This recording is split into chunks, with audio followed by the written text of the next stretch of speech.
العربية عاصمتها الأبدية القدس الشريف. Negeri Palestina adalah negeri Islam yang mana ibu kotanya yang abadi, ibu kotanya yang kita akui semuanya adalah Al-Quds Al-Mubarak. بارك الله سبحانه وتعالى فلسطين وبيت المقدس بأن ذكرهم في القرآن الكريم في أكثر من آية.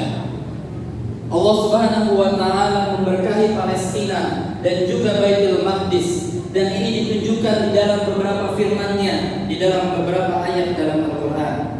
قال الله سبحانه وتعالى ولسليمان الريح عاصفة تجري بأمره إلى الأرض التي باركنا فيها.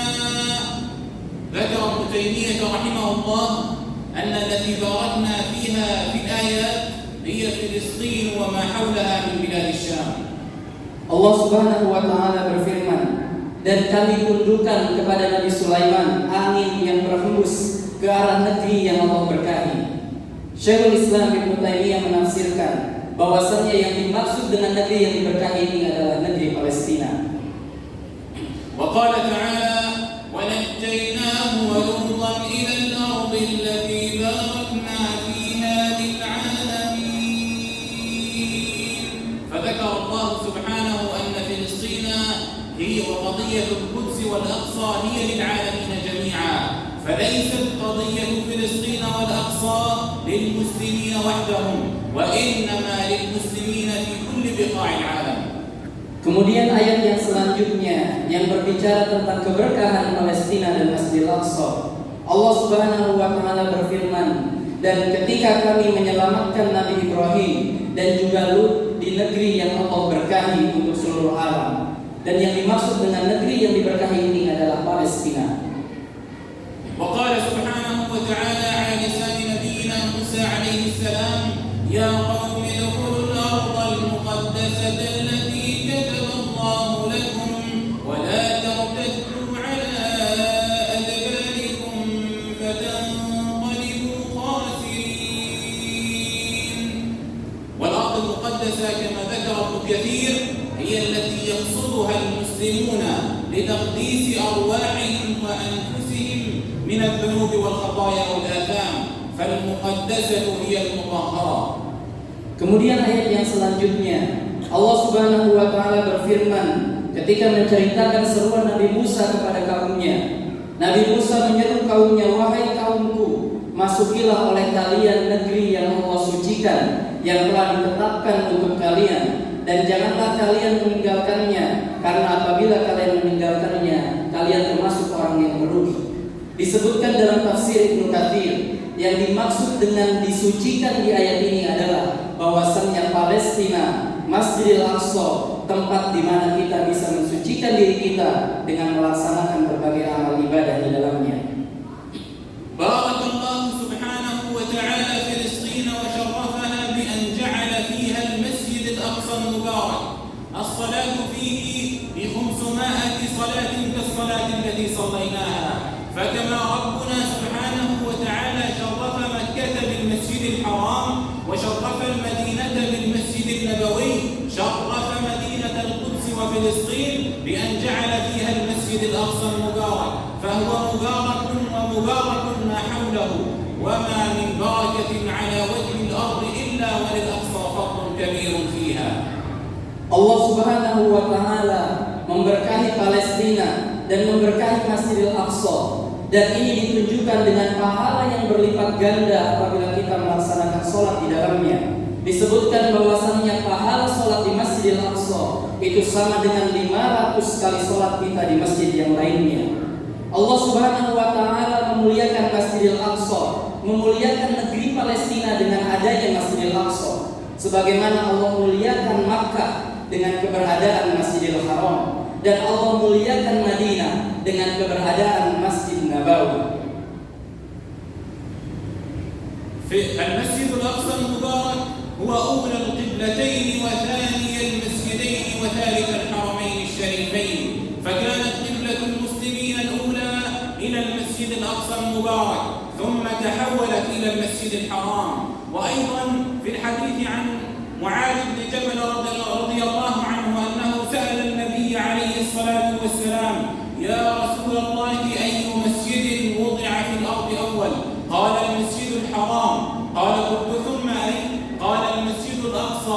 قال وكم بينهما قال 40 سنة وحيثما أدركتك الصلاة فصلي فالأرض كلها مسجد. Ketahuilah wahai saudaraku sekalian, bahwasannya Masjidil Aqsa adalah kiblat pertama umat Islam. Masjidil Aqsa adalah masjid yang Allah bangun kedua di muka bumi ini, dan Masjidil Aqsa adalah salah satu dari 3 masjid yang Allah muliakan.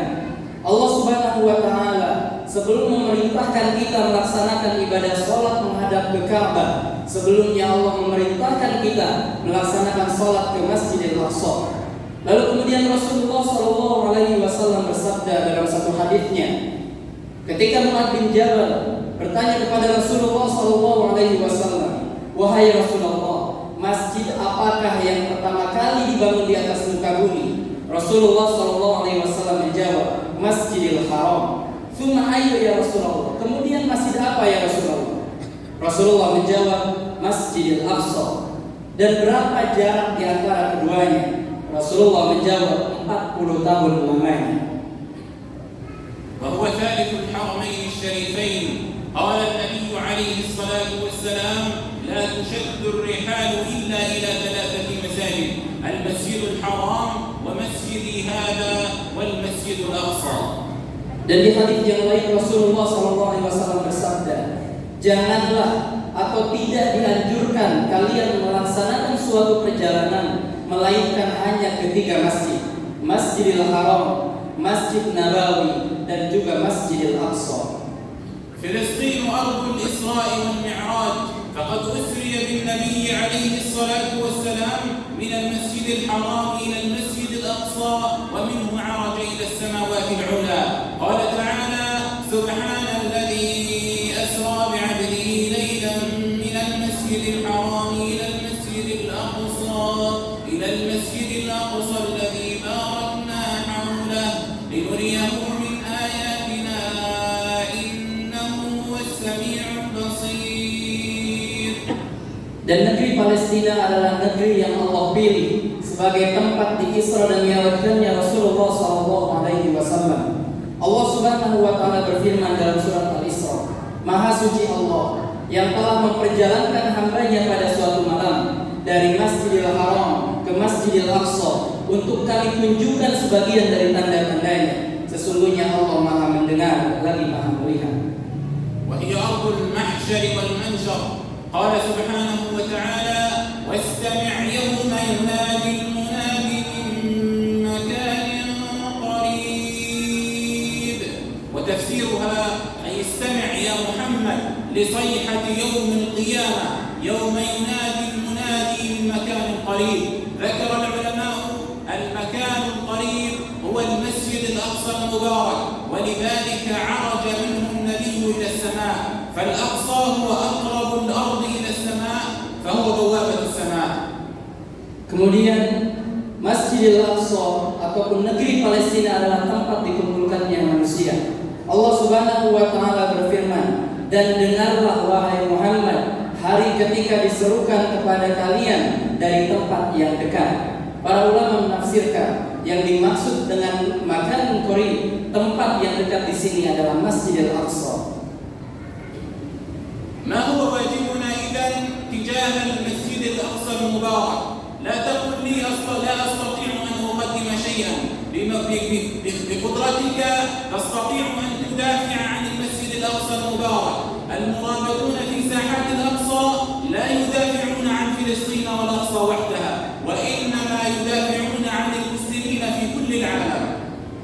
Lalu kemudian pertanyaannya, apa yang bisa kita lakukan? Apa kewajiban kita terhadap Masjidil Aqsa? Ketahuilah bahwasannya saudara-saudara kita yang berjuang di sana, hakikatnya mereka tidak hanya berjuang untuk Masjidil Aqsa dan juga Palestina, tetapi hakikatnya mereka berjuang untuk kemuliaan umat Islam. Mereka berjuang untuk menjaga kehormatan umat Islam.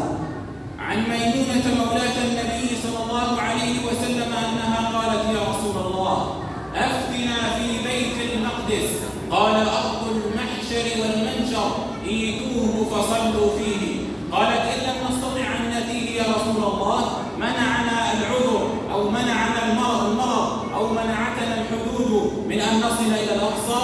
قال فاهدوا إليه يسرج في قناديله فمن أهدى إليه كان كمن صلى فيه. Suatu hari Sayyidah Maimunah bertanya kepada Rasulullah SAW, "Wahai Rasulullah, beritahukan kepada kami tentang Masjidil Aqsa." Rasulullah SAW menjawab, Masjidil Aqsa atau negeri Palestina adalah negeri tempat bertebarannya manusia dan tempat dikumpulkannya umat manusia. Maka kemudian Rasulullah memerintahkan, datangilah Masjidil Aqsa dan sholatlah di dalamnya. Lalu Maimunah bertanya, "Wahai Rasulullah, apabila kami tidak mampu melakukan sholat di sana, apa yang harus kami lakukan?" Rasulullah SAW menjawab, "Berikanlah walaupun hanya dengan memberikan minyak untuk menerangi Masjidil Aqsa. Barang siapa yang membantu Masjidil Aqsa walaupun dengan memberikan minyak, maka pahalanya sama dengan sholat di Masjidil Aqsa." Al-Aqsa amanatun fi a'naqina jami'an. وسيحاسبنا الله عز وجل عنها لأن الأقصى مصر النبي عليه الصلاة والسلام. فالمرابطون في ساحات الأقصى يرابطون كل يوم ويواجهون أعتى وأقوى أعداء الأمة كل يوم. عليك أن تكون سندا ودعما لهم حتى ينتصروا على أعداء الأمة. Maka kemudian yang selanjutnya adalah kita hendaknya membantu dan ikut serta dalam perjuangan Masjidil Aqsa, karena sesungguhnya saudara-saudara kita di sana, mereka hakikatnya mewakili kita juga dalam menjaga kemuliaan Masjidil Aqsa, dalam menjaga kehormatan Islam. قال النبي عليه الصلاة والسلام: لا تزال طائفة من أمتي على الحق ظاهرين لعدوهم قاهرين لا يضرهم من خالفهم ولا من خذلهم. قيل: أين هم يا رسول الله؟ قال: في بيت المقدس وأدنى في بيت المقدس. إذن واجبنا تجاه المسجد الأقصى المبارك إن لم ندافع بأجزائنا أن نقدم الدعم المادي والمعنوي للمرابطين في الأقصى. هذا واحد. ثانيا، إن لم نستطع أن ندعو الله عز وجل بالنصر والتمكين لهم. ثالثا، أن نوعي أبناءنا على قضية فلسطين وقضية الأقصى، فكما نحفظهم كتاب الله نوعيهم على قضية القدس والأقصى. Maka kemudian di antara yang bisa kita lakukan adalah kita membantu semampu kita, baik dengan harta kita ataupun dengan apa yang kita miliki. Lalu kemudian yang kedua, kita mendoakan saudara-saudara kita di sana dan untuk kemenangan Masjidil Aqsa. Dan yang kemudian yang ketiga, kita tanamkan ke dalam hati anak-anak kita kecintaan kepada Masjidil Aqsa, sehingga kelak lahir dari generasi kita generasi yang menjadi pembebas Masjidil Aqsa. Al-Masjid Al-Aqsa fatahahu Umar wa hararahu Salahuddin wa nantadhiru min abnaikum hafazatan li kitabillah wa amthal Umar wa Salahuddin liyuharriru al-Masjid Al-Aqsa al-Mubarak insyaallah ta'ala. Dan insyaallah mudah-mudahan lahir dari generasi kita generasi yang akan membebaskan Masjidil Aqsa sebagaimana yang dilakukan oleh Umar bin Khattab dan juga Salahuddin Al-Ayyubi. Wa nas'alullah subhanahu wa ta'ala an yarzuqana salatan 'an qarib fi sahati wa bahati al-Aqsa. Barakallahu fiikum wa jazakumullahu 'anna khairal jazaa. Wassalamu 'alaikum wa rahmatullahi wa barakatuh. Terakhir saya mendoakan kita semua mudah-mudahan Allah memberikan kita kesempatan untuk bisa berkunjung ke sana dan Allah memberkahi kita di bulan yang penuh rahmat ini. Semoga Allah membalas setiap kebaikan yang kita lakukan. Assalamualaikum warahmatullahi wabarakatuh.